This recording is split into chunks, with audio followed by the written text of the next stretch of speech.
What's up, traders? Going 3 for 3 today. Going to jump right into it. As always, first trade on MGI. Again, if you want to watch any of these trades live over on Twitch, first pinned comment down below. Feel free to check them out.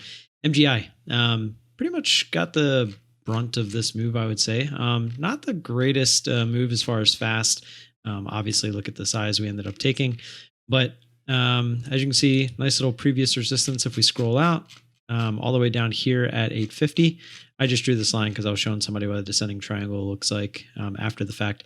But nice little move. I guess technically this could have been the previous resistance we were going off of. Just extended away from that, got up through the whole dollar, up to that 920 area that we like. So we started it and gave us a nice pullback.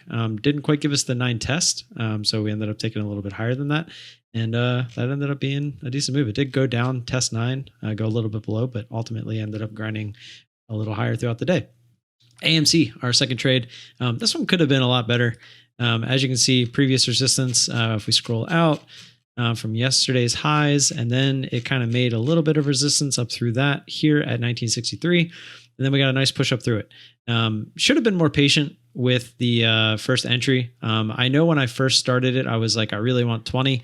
And I just got a little FOMO and because it was making a decent move. But in hindsight, definitely should have just waited for my entry, would have gotten it. And we ended up doing a 111 on this. I was planning on adding the other one of the two above 2020 if it wanted to get there, because it was pretty much going straight up on this candle.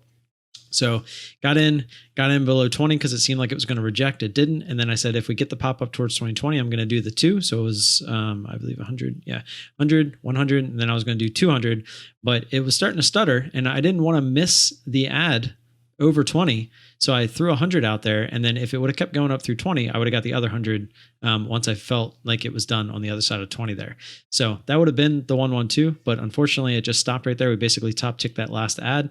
And on the way down, I don't know why, I guess just because it's AMC, and 50% of that move from there was kind of hanging around this area as it went back through 20. And every part of me just thought that it was going to pop back up through 20, regardless of whether it went high of day or not. And I was right.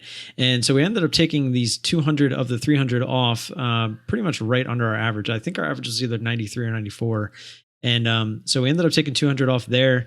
And I was trying to let the other 100 come down and test down here, but it started to go back up. So I took 50 off at my average of 90. Yeah, I think it was 94 because that's where I took 50 of it off.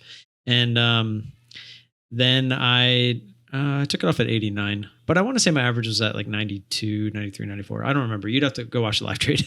And so we had 50 shares. I was willing to let this try high of day, which it kind of did. It got back up to 2012. High of day was 2016, but then it rejected.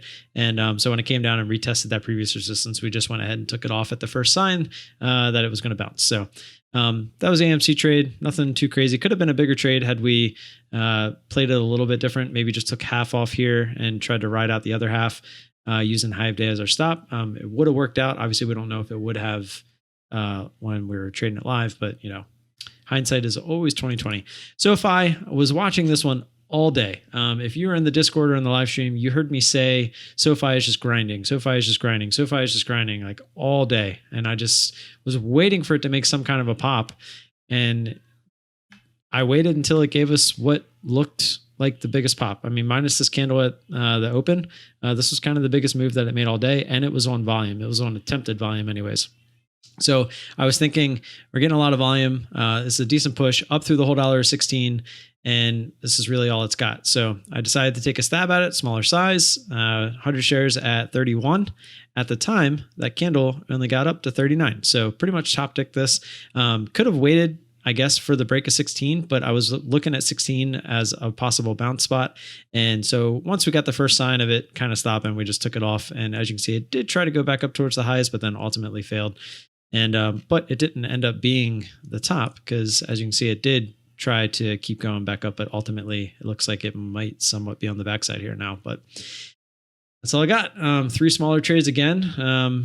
Just trying to stay around that $50 mark, I guess, on these slower days. And I mean, I can't really complain, but at the same time, I've been complaining nonstop off camera to like the wife just about how I'm mentally ready to scale up and make the bigger numbers. But until we get a market where we're getting the plays that I look for on a constant basis, I'm just not going to do it. I'm a very risk adverse person, and I'm willing to be patient. I'm playing the long game. 5 years from now, this 1, 2, 3, 4, 5 months of whatever slow market that we've had won't matter. So if I could just be patient, try to fight my FOMO as much as possible, and just keep looking towards the future, I think we'll be just fine. So that's what I'm doing, and that's what we're going to do. So appreciate all the support. Don't forget to like and subscribe. If you have any questions or comments, leave those down below. You can find me in the Discord, find me on Twitter. Both those are down in the description, and I will see you guys tomorrow. Peace.